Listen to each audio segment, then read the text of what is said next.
right, ladies, you need to have in front of you this packet that I gave you in class on Thursday. To take some notes, and you're going to need your calculator as well as a pencil. So if you recall this, we get all that stuff together, you do that. And we're going to get started here.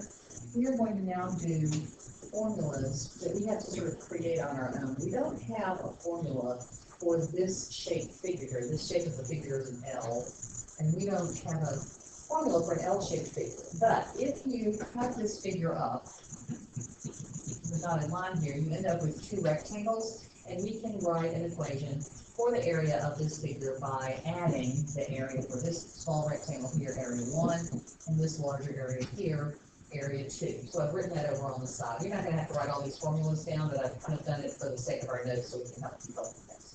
Okay, area 1 is a rectangle, and rectangles are length times width, 7 times 8, that's this number and this number.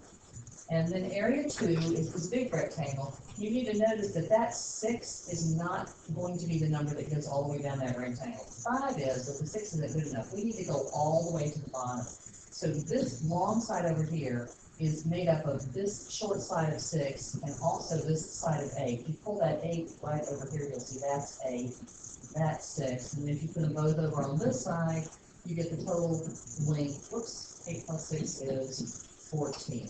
This is the number we need for this whole length outside this rectangle. So the area 2, or the blue rectangle, is 5 times 14. This is the step, this step right here that I'm going to want to see on your paper. After that, you can pick up your calculator and type it in. It's a good time to practice with your calculator. You're going to write your answer down. It should be 126. Don't be surprised if somewhere I make a mistake. Y'all can tell me about that in class on Wednesday.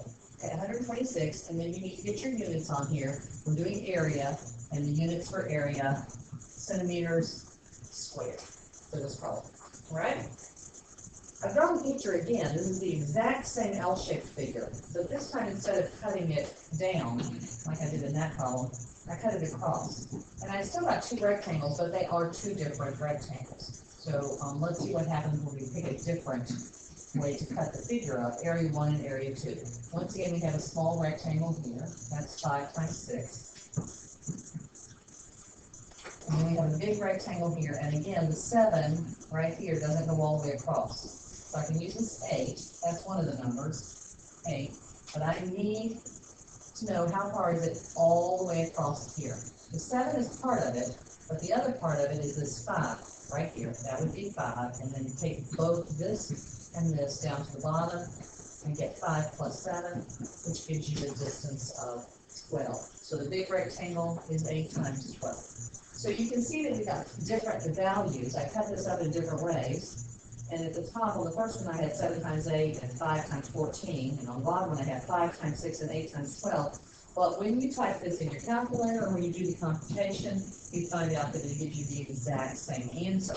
And the point of this is that as long as you cut it up into two shapes that you recognize, it doesn't matter which way you do it. You don't have to do it both ways. You can just pick whichever one you see first. In fact, if you turn the page now, I have taken the same shape. This is the very same figure, and this time I have cut it into 3 pieces. This one right here, this red rectangle, I'll call A1. This one over here, which I'll call A2. And then this one, which has no numbers on it at all right now, which I'm going to call A3. Still, you might like this way a little bit better. So if I'm looking at the red one, A1 is 5 times 6. I'm looking at the blue one, A2, is 7 times 8. And if I look at the green one, it hasn't got any numbers on it. So what you need to do is figure out how long is this side right here, which is the same thing as this side right here, which is the same thing as 8 right there. So one side's going to be 8. In the other direction, I need this, which is the same as this, which is the same as this, 5. It's also a really good idea to label your diagram when you put numbers on there that weren't there originally. When you use numbers that weren't there originally, it's a really good idea to get that diagram labeled, and that's something that we're going to work on. Now, just like the other two problems, even though we have different numbers here, when we type this in, or when we do the computation by hand, excuse me, that's a 7 times 8. It's like a negative 8. It's not 7 times 8. when you type this in or when you do this computation by hand, you're still going to get 126. Okay? So when I ask you to find the area of something that's got this L shape to it, you don't have to do all three of these ways. You just have to pick which one you like the best. Okay?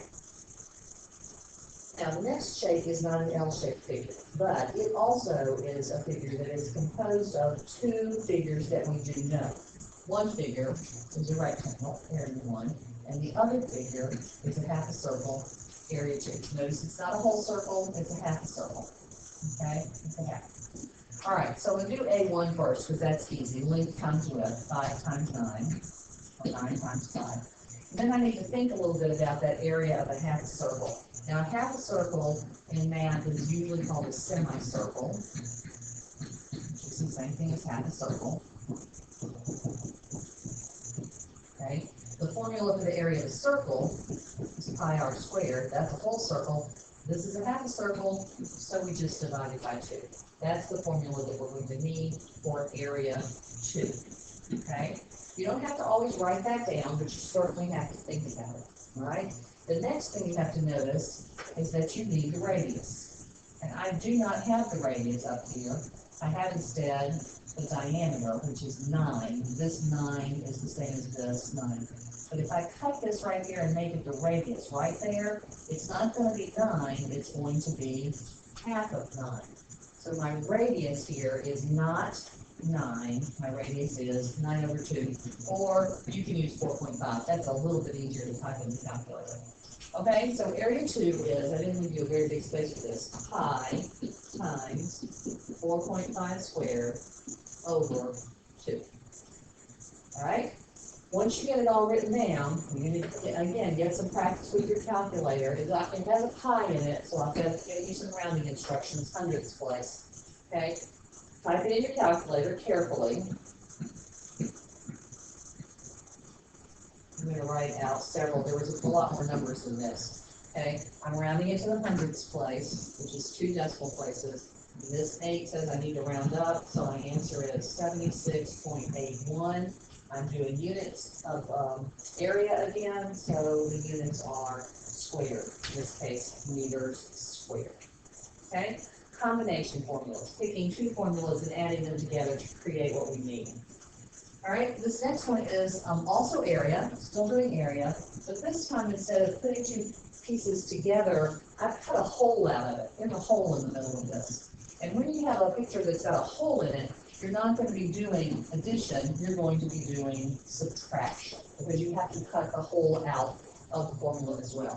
So this is a little harder to label with A1 and A2, but A1 is the big one, the outside shape. In this case, the outside shape is this 9 times 10 shape without the hole in it, and that goes right here, rectangle. And the area 2 for this is the hole itself, the thing that's cut out of it, and that is a 4 and a 3, so 4 times 3. All right? For your notes, you probably want to write these 2 things down. You have to actually do one. You don't have to write quite so much on it. All right? Again, I'm going to let you use your calculators for your computations, make things go a little bit faster. We're going to focus mostly on, can I get this written correctly? I have to know what to write down, and then I can either use my calculator or not, depending on how hard it is. The big thing about this problem is recognizing that when it's a whole, you have to cut something out, and that translates into subtraction. Okay, this next problem is fairly complex. There's going to be a lot of things going on. This is probably the most complex problem on the notes. So just keep up one step at a time with how we're going to go through this. Okay, you're going to be asked to find the perimeter here and also the area. You can't do them at the same time. You can just do them one at a time. Either thing that they ask me for requires that I know all of these important values. So I'm going to stop and just take a minute and label the missing sides of this shape. For example, this side is 14, but this side hasn't been labeled, so I'm going to go ahead and label it. That side is also 14. Over here we've got a 5, but we haven't labeled this. That side is missing. And what you need to see on that side is that this little shape right here, this is a right triangle with a missing side. The side is the long side, and the long side is called the hypotenuse, so I'm going to say C. I'm also going to put a little 12 right here on that inside piece. And I'm going to use the Pythagorean theorem over here to find the length of that missing hypotenuse. Okay? Pythagorean is c squared equals a squared plus b squared. We're finding the hypotenuse, so we're doing addition. So the leg is 5, the other leg is 12, and c squared is 169. Take the time to push that into your calculator and make sure you get that answer. And then remember that you're going to push the square root button, and you're going to get that c is equal to 13. And now we can go over and label our figure here as 13. We take just a minute to label the figure thoroughly with all the missing information. Then when it's time to answer a question about it, you have everything that you need. Okay? I've got to do perimeter and area, so I'm going to give myself space to do both things. Perimeter equals add up all the sides. Now, when you are adding the sides of a shape, you only add the sides that are on the outside of the shape. So I'm going to do this in green, and as I trace around it, I'm going to write them down, or I'm going to count the sides. This is going to tell me how many sides I need to add up. Okay? 1 here, 2 all the way across here, 3 there, and 4 all the way across there. So I've got 4 sides to add. This piece, that piece right there, is inside. It is not part of the perimeter. I'm going to add 4 sides. Go around those again. There was the 12 here. All the way across here, 14 and 5. And 14 plus 5 is 19. That's my second side.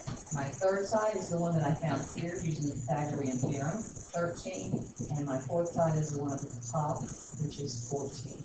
The arithmetic here is the easiest part of this problem. Adding those up you could do without your calculator just fine. Getting all of the information is the part that's a little more difficult. Perimeter is 58, and it's just a distance, it's a length, so it's just feet. It is not feet squared. That's perimeter. Keep your work orderly. Make sure there's space between things. Sometimes it's nice to draw lines to separate work from other work so that people can follow what you're doing. The area of this is a combination formula again, so I need to think of it as an area, 2 areas being added together. This one, the rectangle, and this one, the triangle. Okay?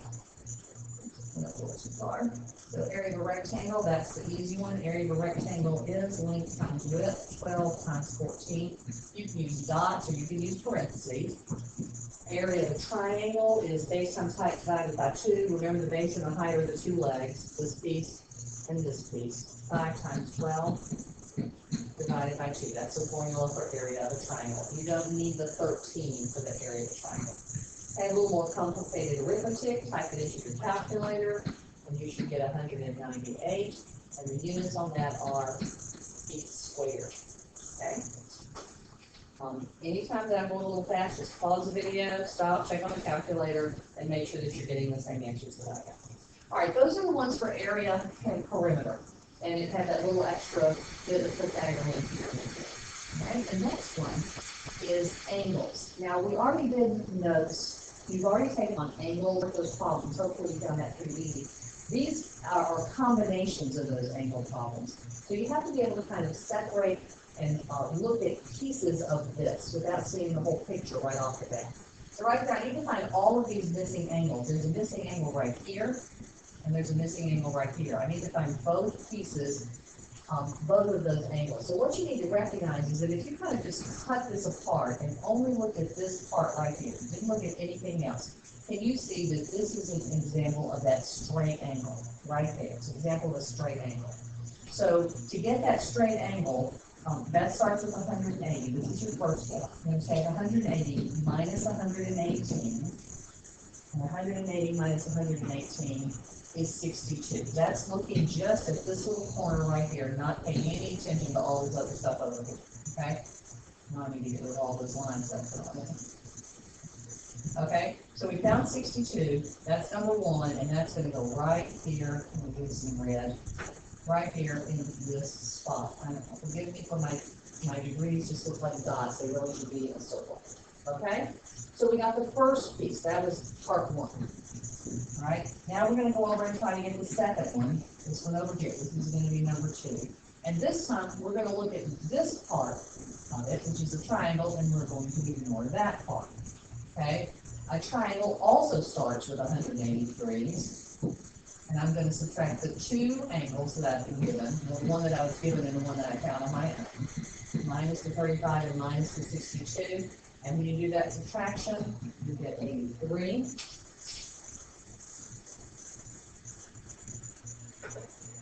62 back in there, and the 83 right in there. Okay? So again, you've got to focus on cutting it into separate pieces that you can look at one piece at a time instead of looking at the whole thing at the same time. Okay, let's look at number 8. It's the same kind of picture, just sort of twisted around. And only this time I gave you two angles inside the triangle. So this time we're going to start by cutting that piece off right there, not paying attention, and just looking at this triangle and finding this little angle right here, triangle. So we start with 180 minus 83 and minus 49.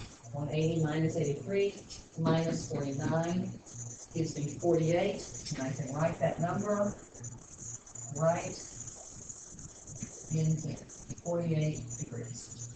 Okay? Now the other missing angle is this one right here. It takes a little bit of time to recognize that you need to find that one. But again, if you just look at this piece right here, you should be able to see that that's a straight angle. Right there, it's straight, and it's cut into two pieces right here. So this number 2 part, we're going to go back to the straight angle, which is also 180, minus the 48 from it. 180 minus 48 is 132. This angle will be 132. Okay? All right. Next one. This is also angles, and I'm going to use the shortcut that you should have gotten from the last video of noticing that when you have these two lines that crisscross each other, two lines, the angles across each other are going to be the same. So if this angle right here is 50, then this angle right here is also 50. So that's the first thing you're going to recognize. You don't have to do anything. There's no computation. You just have to know it. You have to know that information. The next thing is I'm going to use straight angles. There's several different ways to see this. If I say that's a straight angle and there it is cut, then I can say this one and this one have to come out to 180. So to get number 2, the second angle, I'll do this one, will be 180 minus 50, which gives me 130. There's several ways you could have done that. That one straight angle that I just did, let me show you the other one. Every time I erase, I have to rewrite things. You could have looked at this angle, which is straight. This one and this one give you 180. So you get the same thing. This is still 130 degrees right there. And then this one over here is across from this one right here, so it's going to be the same piece of information. So this one will be 130 degrees. All right? Now, number 10 is another pretty complex problem, sort of like that one with the Pythagorean and the area and the perimeter. There's a lot going on, and I'm going to walk through this one step at a time. There might be a slightly different order, but you need to make sure you can see where I'm getting each piece of information. So I've got this 20 right here, and the first thing I can do is put a 20 right there. Okay? That's one piece of information I can get. Now there's a couple of different directions you can go here. I should be able to find this one right here, because these two together should be 180. And so to find this piece right here is 180. Oh, that was funny. 180 minus 20, and that means this piece right here is 160. Then this one here, right across from it, is also 160. Okay? So I've labeled everything over on this side over here is labeled. And I'm going to start moving across and going over this way. I've got this 20. Let me get that a little bit closer to where it belongs. Right here. Does everybody see the triangle here? So for that triangle, let me do that in blue. It's a triangle here. And I've got two sides for that triangle. I've got the 90, which is that little box right there. And I've got the 20 that I found already. And 180 minus 90 minus 20 is 70 left over to go in this bottom of that triangle. Okay? Now, what you are to do, this side over here is kind of like this side was. I've got this 70 right here. It can also go right across from it, right there. And then I can see that straight angle thing again. Here's a straight angle. and 70, and I'm missing this one, and this one have to add up to 180. This one have to add up to 180. So 180 minus 70 is 110, and the 110 is right there. And right across from it also is 110. And that one's pretty complex. It's got all kinds of things going on in it. Okay? All right, just a few more to go. All right, so far we've done a lot of things with area, perimeter, and we've done angles, and then we did those weird symbols. We're now going to do some things that have to do with money. We're going to do quite a few problems that have to do with money. Money is something you're all pretty comfortable with. I've given this information to you in a chart form. This says that if I went to buy a student ticket, it would be $15 for one ticket, and I sold 45 of them. Okay, so that's what that chart is telling you. I took 15 tickets and I sold them for $45. Let me say that again. I had 45 tickets and I sold them for $15 each for the student tickets. The adult tickets are more costly, $20, and the senior tickets are less costly, $12. And this column here tells you how many that you sold. Okay, so we're going to construct expressions, not just write answers down. We're going to construct expressions that tell us how to get the answer. All right, the first question, how much money was earned from the sale of just the student tickets? I don't use every piece of information, I just use the student tickets. If they are $15 each, and I sold 45 of them, then I multiply those two things together to tell me how much it is. This is the expression, construct the expression, and then compute the answer, $675. Both things have to be here. Construct the expression and answer the question. You can use your calculator again, okay? This one I want, how much money was earned from the sale of adult tickets. Again, I don't use every piece of information. I just reach up and find the pieces that I need. Adult tickets were $20, and I sold 80 of those. So for the adult tickets, I earned $1,600, $1,600. Okay? This part here is the expression, and this part answers the question. You need both of those things. Okay? The next one is the more complicated one. You want the sale of all of the tickets. I do not want this done piecemeal. I want this again. I want to construct a single expression, one thing, not lots of little bits and pieces. So I need to do all the tickets. That means I need to do the student tickets, 15 times 45, plus I need to do the adult tickets, 20 times 80, plus I need to do the senior tickets, 12 times 25. I do not want those in little bits and pieces in different places. I know sometimes people have been taught to write these answers out at the side. There's nothing wrong with that. It's just not what I'm looking for today. We're working on constructing single expressions. This is the expression. The three pieces, all three pieces, and the indication that you are adding them all together, a single expression. So it's kind of like when we added the areas together, area 1 plus area 2. It's sort of the same idea, all in a single expression. Grab your calculator, type everything in, and if I typed it right, it should be $2,575. Okay? And the last question asks how much more was earned. That language right there should suggest to you that you're going to subtract how much more was earned from the sale of student tickets than from senior tickets. Suggests that the students, that we earn more with the student tickets and less with the senior tickets, and we're going to subtract those two pieces of information, student minus senior. Now, you can't just put the cost of one ticket here. You can't just put how many tickets. You have to get all of the information. The chart is scrolling off the page here, but you still got yours in front of you. So for the student tickets, it was 15 times 45.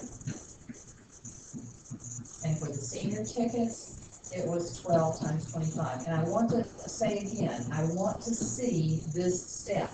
Even if you wrote answers up there beside the chart, that's fine, but I am looking for you to write this single step that shows me the whole computation. You grab a calculator and type it in because it's faster, and we get that the student tickets are $375 more than the senior tickets. Okay? And again, this is very similar to that area problem that had a hole in it, where we had to find one thing and another thing and subtract. All right? 2 more problems here, almost there. All right, pushing the wrong button. There we go. All right, what is the combined distance Combined tells us that we are going to add, and distance tells us that we're going to be using distance equals rate times time for car A and car B. So we're going to add two things together. Car A distance, you might say distance A plus distance B. You don't have to write that. You can just think it if you want to, but you can also write it. Distance A times distance plus distance B. Okay, again, very much like the area problem. Distance is rate times time, rate times time. Car A is 45 times 2. Car B is 50 times 1.5. Get your calculator, multiply that out, and you should get 165. It's distance. This, hours, is time. Miles per hour is rate. If you have miles per hour, this gives you the unit for the distance, and the unit for the distance is miles, which is abbreviated with MI, not just M. And the answer is 165 miles. Okay? One more to go. It's got two parts to it. So here, instead of drawing a picture, I just told you I had two rectangles. One was 17 by 11, and one was 8 by 10. You can absolutely draw that if it helps you. 17 by 11, this is rectangle 1. And this one, 8 by 10, and this is rectangle 2. You don't have to draw it, but you can if you want to. Okay? Combine tells you that you are going to add perimeters. So you need the perimeter of rectangle 1, and you need the perimeter of rectangle 2, and you need to add. You find the perimeter of a rectangle by adding 4 sides. This rectangle has 4 sides, 11, 17, and another 11, and another 17. Sometimes people like to see parentheses. You don't really need them when you're adding, but just parentheses to say these numbers came from the same place. They're not required when you just add. The other rectangle has an 8 and a 10, and another 8, and another 10. 4 sides. Grab your calculator to make the addition go faster, and you will find that the combined perimeter is 92. Perimeter is a unit of distance, so that's meters for this problem. Okay? And the last one, what is the difference? That tells you you're going to subtract. And this time we are not doing perimeter, we are doing area. Now, you really need to just kind of guess which one's bigger here so that you end up with a positive answer. And sometimes you'll get that wrong. We'll deal with that, talk about that in class. But I think we can probably look at this and say that the 11 and the 17 are both bigger than the 8 and the 10. So probably rectangle 1 is bigger. So I'm going to put the area of rectangle 1 minus the area of rectangle 2. Area of rectangle 1 is 11 times 17.